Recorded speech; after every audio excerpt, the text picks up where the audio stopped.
আমাদের কোনো পূর্বপুরুষ কোনো পাপ কর্মের ফলে যদি নরক যন্ত্রণা ভোগ করে থাকে, তাহলে শুধু এই একটি মাত্র একাদশী ব্রত নিষ্ঠা ও সঠিকভাবে পালন করলে, সেই ব্রতের ফল পূর্বপুরুষদের উদ্দেশ্যে অর্পণ করলে তারা সেখান থেকে মুক্তি লাভ করে পুনরায় বৈকুণ্ঠ ধাম প্রাপ্ত হতে পারে। হরে কৃষ্ণ। স্পিরিচুয়াল লাইফ চ্যানেলের আপনাদের সকলকে জানাই কৃষ্ণপ্রীতির শুভেচ্ছা। আশ্বিন মাসের কৃষ্ণপক্ষের একাদশীর নাম ইন্দিরা একাদশী ব্রত। এই একাদশী ব্রত পালন করতে হবে 28 সেপ্টেম্বর 2024 শনিবার। আশ্বিন মাসের কৃষ্ণপক্ষের ইন্দিরা একাদশী ব্রত খুবই মাহাত্ম্যপূর্ণ। তার কারণ এই ব্রতের ফল যদি আমরা পূর্বপুরুষদের উদ্দেশ্যে অর্পণ করি, তাহলে তারা সেই ব্রতের প্রভাবে নরক যন্ত্রণা থেকে উদ্ধার লাভ করে বৈকুণ্ঠ ধাম প্রাপ্ত হতে পারে। আমরা সকলেই পিতৃঋণে জর্জরিত, তার কারণ তাদের কারণে আমরা আমাদের এই দেহ, বাসস্থান, জায়গা, জমি, সম্পত্তি পেয়েছি। তাই তাদের উদ্দেশ্যে আমাদের সকলেরই উচিত এই ব্রত নিষ্ঠার সাথে পালন করা। তারা অনেকেই হয়তো অনেক পাপের কারণে নরক যন্ত্রণা ভোগ করছে, তাই ভগবান আমাদেরকে সুযোগ দিয়েছেন তাদেরকে সেই নরক যন্ত্রণা থেকে উদ্ধার করার। তো কিভাবে করবেন? এই একটি মাত্র একাদশী ব্রত আমাদের সঠিকভাবে পালন করতে হবে। আমরা সকলেই জানি একাদশীর দিন আমিষাহার, নেশা, দ্রুতক্রিয়া, অবৈধ সঙ্গের মতন 4টি পাপ কর্ম থেকে বিরত থাকতে হবে। তাছাড়াও আপনারা যদি না জেনে থাকেন যে একাদশীতে কি কি করণীয়, কি কি নিষেধ, কি খাবার গ্রহণ করা যাবে, কি গ্রহণযোগ্য নয়, কি কাজ নিষেধ, সেই সম্পর্কে যদি সম্পূর্ণ না জেনে থাকেন, তাহলে আমার চ্যানেলের এই নিচে দেওয়া ভিডিও লিঙ্কটির মাধ্যমে জেনে নিন। অবশ্যই একাদশীর আগের দিন একাদশী সংকল্প মন্ত্র উচ্চারণ করে ভগবানের কাছে প্রার্থনা করতে হবে যেন আমি সঠিকভাবে একাদশী ব্রত পালন করতে পারি। আপনি আমাকে সহযোগিতা করুন। একাদশী সংকল্প মন্ত্র হচ্ছে একাদশং নিরাহার স্থিতা এহম অপরেহানি ভক্ষ্যামি পুণ্ডরিকাক্ষ শরণম মে ভবার্চ্যুত। এবং একাদশীর পরদিন সঠিক সময়ে পারণ মন্ত্র উচ্চারণ করে পালন করতে হবে। একাদশীর পরদিনের পারণ মন্ত্র অজ্ঞান তিমিরান্ধস্য ব্রতে নানেন কেশব প্রসীদ সম্মুখনাথ জ্ঞানদৃষ্টি প্রদ ভব।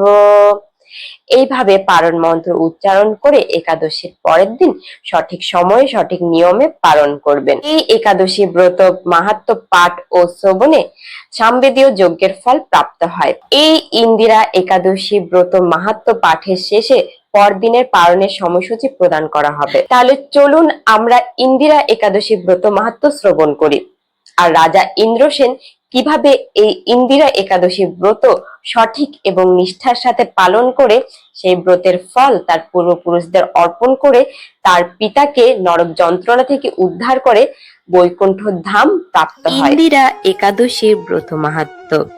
মহারাজ যুধিষ্ঠির বললেন, হে মধুসূদন, আশ্বিন মাসের কৃষ্ণপক্ষিয়া একাদশীর কি নাম তা কৃপা করে বলুন।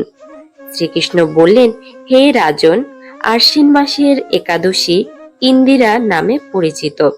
এই ব্রত প্রভাবে মহাপাপ বিনষ্ট হয়, এমনকি কর্ম বিপাকে যারা নিম্ন যোনি লাভ করেছেন সেই পূর্বপুরুষদেরও উত্তম গতি লাভ হয়। এই একাদশীর মাহাত্ম্য শোনা মাত্রই সামবেদীয় যজ্ঞফল প্রাপ্ত হওয়া যায়। হে রাজন, মাহিষ্মতি নগরে ইন্দ্রসেন নামে এক প্রসিদ্ধ রাজা ছিলেন। ধর্মবিধি অনুসারে রাজ্য পালনে তিনি বিশেষ খ্যাতিসম্পন্ন ছিলেন। তার বিপুল ধন সম্পত্তি ছিল। পুত্র পৌত্রাদি সহ তিনি সুখে রাজ্য পরিচালনা করতেন। বিষ্ণু ভক্ত পরায়ণ সে রাজা নিরন্তর শ্রী গোবিন্দের নাম গানে মগ্ন থাকতেন। একদিন রাজা সুখের রাজসভায় বসে আছেন। এমন সময় দেবর্ষি নারদ স্বর্গ থেকে সেখানে এলেন। তাকে দর্শন করে রাজা হাত জোড় করে উঠে দাঁড়ালেন। দণ্ডবত প্রণাম করে মুনিকে আসন, পাদ্য, অর্ঘ্য আদি ষোড়শ উপাচারে পূজা নিবেদন করলেন। তারপর বললেন, হে মুনিবর, আপনার দর্শন মাত্র আমার যাবতীয় যজ্ঞ ফল লাভ হয়েছে। এখন আপনার আগমনের কারণ জানিয়ে আমাকে কৃতার্থ করুন। দেবর্ষি নারদ বললেন, হে মহারাজ, অতি বিস্ময়কর এক কথা শ্রবণ করুন। আমি একসময় যমলোকে গিয়েছিলাম। সেখানে যমলোকে বহু পুণ্যকারী আপনার পিতাকে দেখলাম। ব্রত ভঙ্গ পাপে তাকে সেখানে যেতে হয়েছে। হে রাজন, আপনার পিতা যে সংবাদ প্রেরণ করেছেন আমি এখন তা আপনাকে বলছি।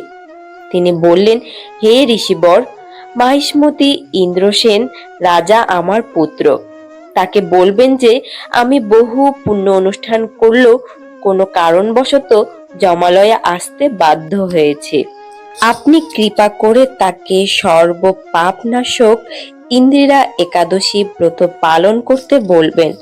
সেই ব্রত প্রভাবে আমি নিষ্পাপ হয়ে স্বর্গলোক যেতে সমর্থন হব।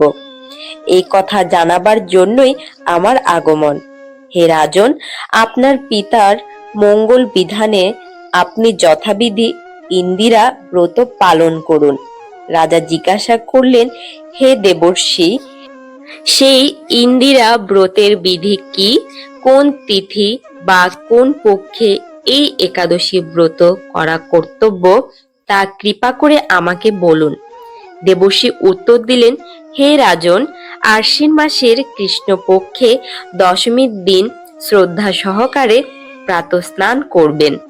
মধ্যাহ্নে ভক্তি ভাবানুবাদ হয়ে পুনরায় স্নান করবেন এবং রাত্রিকালে ভূমিতে শয়ন করবেন। পরদিন একাদশীতে প্রাতকৃত্যাদি সমাপন করে নিরাহার থাকবেন।